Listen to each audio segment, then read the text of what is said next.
In the meantime, Colorado's parole system has for years done what even the state now admits is an unacceptable job of properly assessing the risk levels of the thousands currently on parole. 9 News Investigates spent much of 2025 exposing the problem. Reporting led by our Chris Vanderveen, who shows us just how much the Colorado Department of Corrections didn't want to talk about. Earlier this year, while on parole, police in Lakewood say Jason Ray pointed a gun at them. How'd you find out he got shot? I was watching the news, and I said, man, I just hope that isn't your Uncle Jay. Ray survived. I showed Wilkerson her brother's assessment scores. Wow. 0 points? Section 7, criminal attitudes and behaviors. Somehow his parole officer scored Ray, a man with more than 60 priors, nothing but zeros. 7-6? Really? Walks away from a fight. Is that your brother? I've never seen him walk away from a fight. Was that a serious scoring of your brother in that section? No, none of this is serious. This is a joke.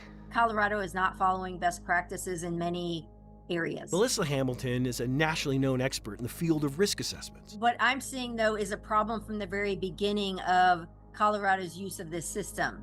While she cannot say why the errors are occurring, she can say it's clear Colorado has no system to find these errors. The system seems to have violated some of our basic principles of how to effectively and ethically use risk assessment tools. In need of answers, we first asked the Colorado Department of Corrections for an interview on March 18th, 2025.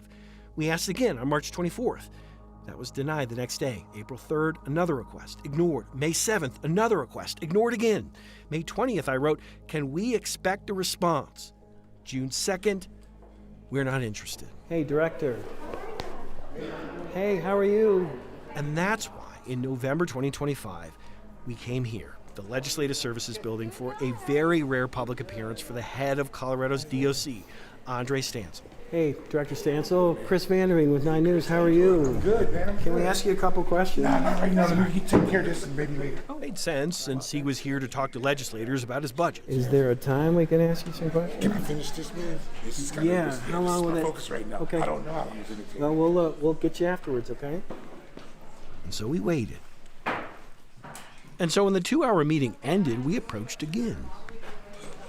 This time, the head of prisons, 2 people on the communications team, the deputy director of operations, and the deputy director of community operations did something I honestly had never seen before. Director, I would like to ask you a couple questions. We can get you a statement if you like. No, I'm kind of over statements. I've kind of. Is this a scrum or what's going on here? Thank you so much. They formed a wall I have to be at a meeting at 3:30. around their boss. Well, y'all aren't moving.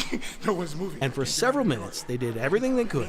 Don't push me, please. Everything they could to prevent me from doing what journalists do. I mean, we've kind of been waiting for you guys to go on camera for like 6 or 7 months. Eventually, he hit the elevator. We're accelerating the CTAP process as we Well, why doesn't your director say that? Because my team is telling me. So did photojournalist Chris Hansen. protection needs to go through. Excuse me.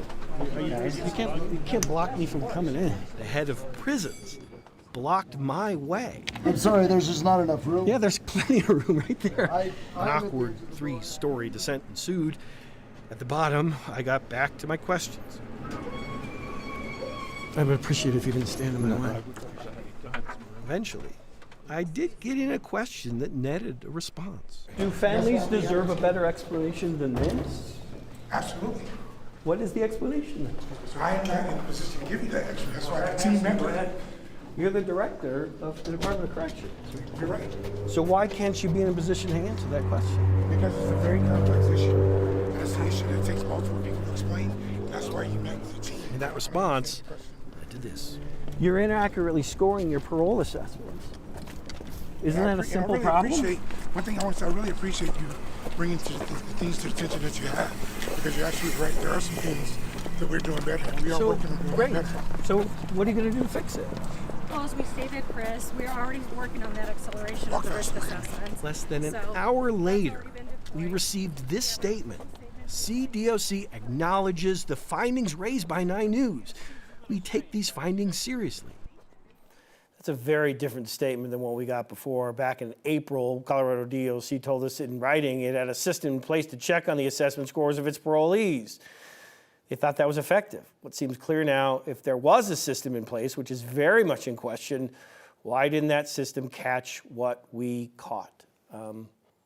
Problem, guys. Yeah, and it's remarkable that they went through that physical length to keep you from asking a question that they even said was an important question. It's weird. It was a very strange sort of situation where you know we've been asking these questions for 8 months, and 8 months, Colorado Department of Corrections said we'll get back to you, or never get back to you, or we just were not going to talk to you. And at some point, we as journalists, like if every time somebody told us no, we're not going to talk to you on camera, no one would talk to us on camera. And we never do any stories. At some point, you have to go to them and figure this out. What I find so fascinating is that from the start, back in April, Colorado DOC basically told us, I don't think you're going to find anything here. Now here by year's end, not only have they done their own internal audit that says, oh yeah, there's big problems, but they're acknowledging that, hey, thank you, 9 News, for exposing this.